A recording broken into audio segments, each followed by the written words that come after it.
வணக்கம். இன்றைய திருக்குறள் அதிகாரம் பொறையுடைமை. குறள் எண் 165. ஒருத்தாரை ஒன்றாக வையாரை வைப்பர், பொறுத்தாரை பொன்போல் பொதித்து.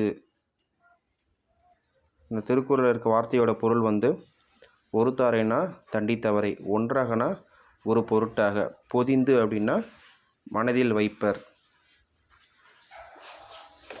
திருக்குறள் இதுக்கான விளக்கம் ஒருத்தாரை ஒன்றாக வையாரை வைப்பர், பொறுத்தாரை பொன்போல் பொதிந்து அப்படின்னா, ஒருத்தாரை ஒன்றாக வையாரை அப்படின்னா பிறர் செய்யும் தீங்கை பொறுத்து கொள்ளாது தண்டிப்பவரை. அதாவது ஒருத்தாரை ஒன்றாக வையாரை வைப்பர், ஒருவர் செய்கிற தீங்கை பொறுத்து கொள்ளாது தண்டிப்பவரை.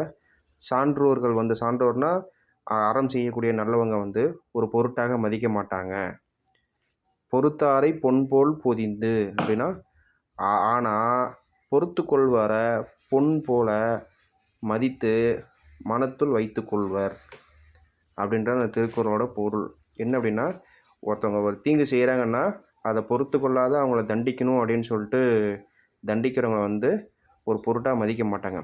ஆனால் ஒருத்தவங்க ஒரு தீங்கு செய்கிறாங்க அப்படின்னா அது பொறுத்து கொள்கிறவங்கள தான் மனசில் தங்கம் போல், அதை பொன் போல் மனசில் புதைத்து வச்சிருந்து அவங்கள வாழ்த்துவாங்க அப்படின்னு சொல்லி இந்த திருக்குறளில் சொல்கிறாங்க.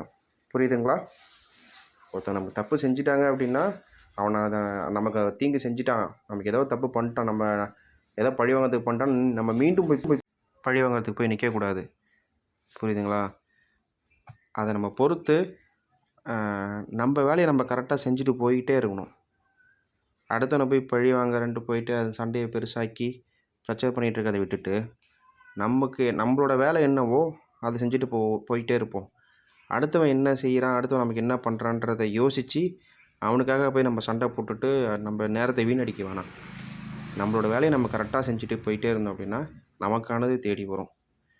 அதை தான் திருவள்ளுவர் அழகாக சொல்லியிருக்காரு. பிறர் செய்யும் தீங்கை பொறுத்துட்டு போயிட்டே இருங்க. பொறுத்துக்காதான ஒரு ஆழம் பொறுத்துக்காம அவன்கிட்ட சண்டை போட்டுருக்கான் பாரு, அவனை ஒரு ஆளாக மதிக்க மாட்டாங்க. பொறுத்துக்கிட்டு இருக்கான் பாரு, அவனை தான் ஒரு ஆளாக மதிப்பாங்க. புரியுதுங்களா? ஓகே, நன்றி. Thank you friends.